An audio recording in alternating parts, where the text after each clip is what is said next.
Section 188 related party transaction. Related party transaction करने के लिए बोर्ड ऑफ डायरेक्टर का कंसेंट होना जरूरी होता है।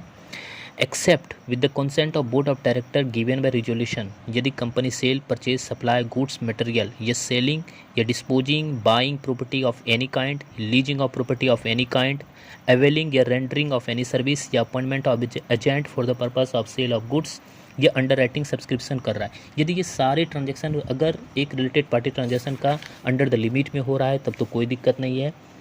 अगर लिमिट से एक्सीड हो रहा है तो ऑर्डिनरी रिजोल्यूशन चाहिए जनरल मीटिंग का। वो लिमिट क्या है? वो लिमिट है यदि sale, purchase, supply of goods directly through appointment of agent अगर 10% ऑफ टर्नओवर से ज़्यादा हो रहा हो, ये selling, disposing, buying property any kind directly through appointment of agent या डायरेक्टली हो रहा हो या एजेंट के द्वारा हो, 10% ऑफ नेटवर्थ, तो लीजिंग कर रहा हो अगर प्रॉपर्टी का 10% ऑफ या मोड ऑफ टर्नओवर का, या रेंडरिंग ऑफ सर्विस हो रहा हो 10% ऑफ टर्नओवर का, या अपॉइंट किया हो किसी ऑफिसर का जिसका रेम्युनरेशन 2.5 लाख से एक्सीड हो, मंथली 2.5 लाख से एक्सीड हो, या remuneration for under writing subscription के लिए जो दिया हो वो परसेंटेज 1% ऑफ नेटवर्थ से ज़्यादा हो।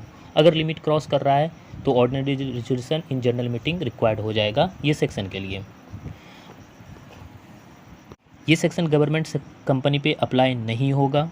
सेक्शन 188 प्राइवेट कंपनी पे अप्लीकेबल नहीं होगा, गवर्नमेंट कंपनी पे अप्लीकेबल। यदि related party transaction arm length पे हो रहा है तब तो कोई दिक्कत नहीं है।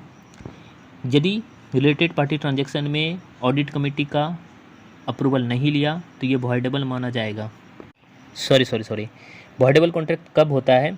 यदि कोई कॉन्ट्रैक्ट या एग्रीमेंट इंटर किया जा रहा है without obtaining the approval of resolution in general meeting, जो अभी मैंने बोला, अगर लिमिट से ज़्यादा हो और वो रेटिफाई भी नहीं हो रहा है बोर्ड के द्वारा विद इन 3 मंथ, तो ये वॉइडेबल कॉन्ट्रैक्ट माना जाएगा। कंपनी सेक्शन में रिकवरी ऑफ एनी लॉसेस, कुछ लॉसेस होता है तो उसको भी रिकवर करता है जिसके माध्यम से